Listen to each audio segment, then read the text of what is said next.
Tuti bakunzi b'uruga rw'intara ya Gitega turamukije twongera tubaha ikaze. Irane gw'ingendo ariko aragira mu gihugu rwa gatanu igenekerezo ga 16 ndamukiza 2021 mushikiranganje w'ubutungane Janine Nibizi yagendeye komine Nyarusange y'intara ya Gitega ho yakiye ibibazo by'abene gihugu mu makomine ya Gishubi Yansoro na Nyarusange. Iruhande y'inama Janine Nibizi yashikirije inyishu z'amadose yasubiwemwo n'ayasabwa guhagarikwa ku manza 3400 zo mu gihugu cyose 3376 zaraciwe zongera zirugagwa n'urwego rukuru rw'ubugenduzi bw'ubutungane kubera ko hari ababurana batitavye ubutumire bwatanzwe n'umugwi warujere gukurikirana izo manza. Amaze kwerekana abarongo ya masentara y'intango yose y'intara ya Gitega, mushiranganje Janine Nibizi yagarutse ukaranga mutima k'abacamanza bamwe bifata nk'ingabo zitagira umutware. Amenyesha ko umucamanza we yaciye urubanza aciye iruhande atakibanza afise mu bushikiranganje arongoye. Uravye ibisigaye bikorwa mu gisata c'ubutungane, uravye abacamanza bamwe sinovuga ngo ni bose ingene basigaye bigenza ubumengo n'ingabo zitagira umutware. Ivyo tugiye kubikurikirana umucamanza wese azi yuko hariho urubanza rwacitse muri sentare yiwe rugacika neza rugahe.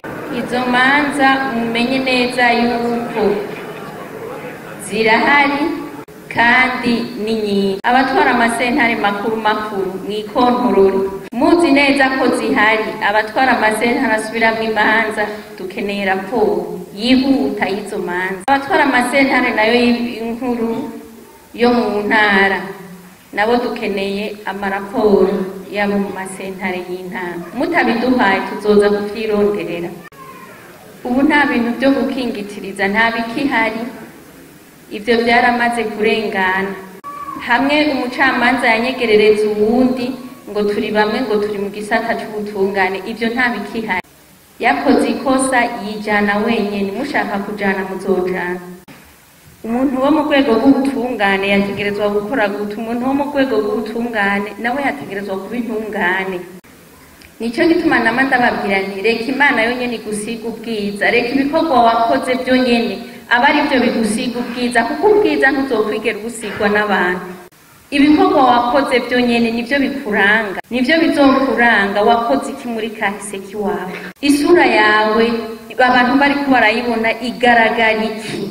Abene gihugu abo barushe ntimuzorondere ngo abantu bababona ngo n'abantu bamaze kurengana bafise ibiguruka n'ibisimbasaka na hariya. Umukuru wa sentare y'intango wa komine Nyarusange yahagaritswe mu mabanga inyuma y'ibirego by'abene gihugu. Hugure kandi n'urubanza ku mucamanza wo muri sentare nyene ya Nyarusange yagirizwa kurya ibiturire. Yaciye ategeka ko ibiro vya sentare y'intango ya komine Nyarusange vyugagwa gushika ku munsi wa mbere, aho yaciye asaba urongoye sentare isubiramwo imanza hamwe n'utwara sentare nkuru y'intara ya Gitega ku marindwi yose bakorera muri iyo komine idosiye zose zanigiwe mu menshi. Umushikiranganje yaciye amenyesha ko agiye kubana ico gikorwa cyo kwishikira ku kivi mu makomine yose ndetse no mu masentare y'intara kugira amenye uko bakora. Yabanije avuga kandi ko bibabaje kubona amabohero yuzura abanyororo. Yaciye asaba umucamanza mukuru wa Republika mu ntara ya Gitega kugenzura abafungwa barenganijwe kugira bafungurwe mu ntumbero yo kugabanya igitigiri c'abafungwa mu mabohero. Janine Nibizi yasavye umucamanza mukuru wa Republika mu ntara ya Gitega kwaka amakarata aba OPG mu gihe habaye ihohotera no gukoresha nabi uburenganzira n'ububasha bahabwa n'amategeko ndetse no kubahana hisunzwe amategeko.